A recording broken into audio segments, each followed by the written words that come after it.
Magandang araw po, welcome po sa aking channel, Love9 TV. Meron tayong short video clip, isang residential farm property na may lot area na 2.1 hectares. Ito po'y titulado, buhay po ang may-ari, kaya wala po kayong magiging problema sa documentation o sa transfer ng title.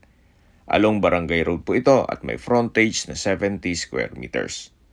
Napakatahimik po ng lugar, sariwang hangin at malamig po ang klima.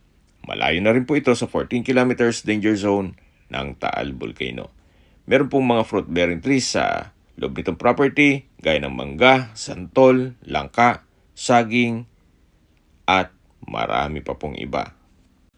Ito pong property ay nasa matas na lugar ng Amadeo, Cavite, kung saan ang estimated elevation above sea level ay 1,449.5 feet.